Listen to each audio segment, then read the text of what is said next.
कांग्रेस नेता राहुल गांधी बातें तो बहुत करते हैं, वो सीधे पीएम मोदी को निशाने पर लेते हैं, लेकिन उन्हें मालूम है कि वो पीएम मोदी के सामने दूर दूर तक नहीं टिक सकते। और भारतीय राजनीति में तो उनकी लोकप्रियता क्या ही है। तभी तो राहुल गांधी ने पहली ही हार मान ली है।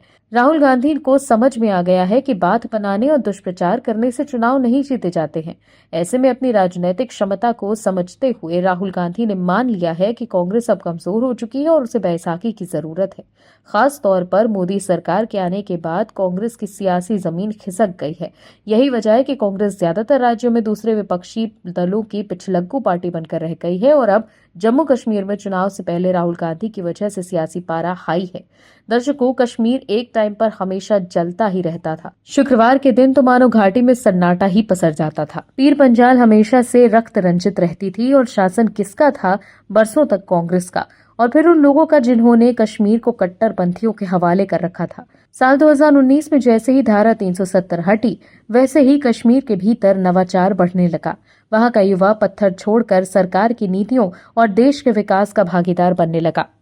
लेकिन अब जैसे ही कश्मीर में चुनाव के ऐलान हुए, राहुल गांधी पहुंच गए वहां कथाकथित अपनी मोहब्बत की दुकान लेकर। वैसे ही बवाल हो गया। क्या है खबर, बताते हैं आप। दरअसल जम्मू कश्मीर में चुनाव की घोषणा के बाद राजनीतिक हलचल शुरू हो चुकी है। राहुल गांधी जम्मू कश्मीर पहुंचे, जहां उन्होंने कहा कि जैसे हमें पता लगा कि चुनाव होने वाले हैं, हम सबसे पहले यहां आए।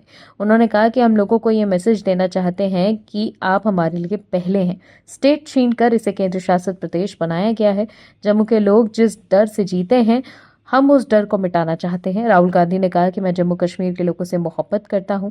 ये रिश्ता बहुत पुराना है, ये दिल का रिश्ता है। कांग्रेस ने जम्मू कश्मीर में निडरता से काम किया है। उन्होंने ये भी कहा कि कांग्रेस का गठबंधन होगा, लेकिन कांग्रेस के कार्यकर्ताओं की अनदेखी नहीं होनी चाहिए। मल्लिकार्जुन खड़गे और राहुल गांधी ने जम्मू कश्मीर विधानसभा चुनावों को लेकर फारूक अब्दुल्ला और उमर अब्दुल्ला से मुलाकात की। इस बैठक के बाद फारूक अब्दुल्ला ने ऐलान किया कि आगामी विधानसभा चुनावों में कांग्रेस और नेशनल कॉन्फ्रेंस मिलकर सभी 90 सीटों पर चुनाव लड़ेगी। इसमें साफ तौर पर राहुल गांधी को भी मालूम है कि कांग्रेस की सियासी हैसियत क्या है। राहुल गांधी ने कहा कि हम आपके लिए राज्य का दर्जा चाहते हैं, यह आपके दिल में है। हम चाहते हैं कि आप अपने राज्य को उसी तरह चलाएं जैसे आप चाहते हैं।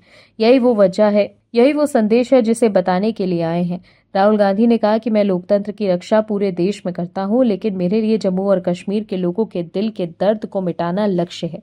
तो आपको सहना पड़ता है। जिस डर में आप भी जीते हो, जो दुख आपको होता है, उसे कांग्रेस पार्टी मिटाना चाहती है। हम नफरत को मोहब्बत से हराएंगे।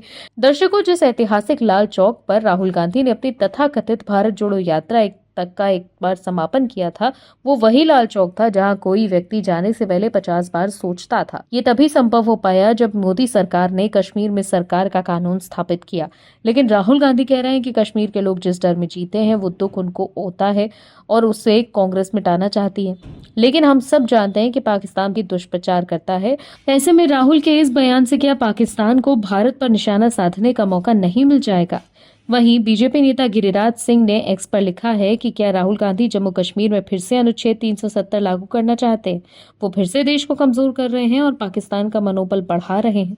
जब भी राहुल गांधी किसी जगह जाते हैं तो वहां के लोगों को डर रहता है कि वो इस इलाके की शांति और सौहार्द छिन्न भिन्न न कर दें।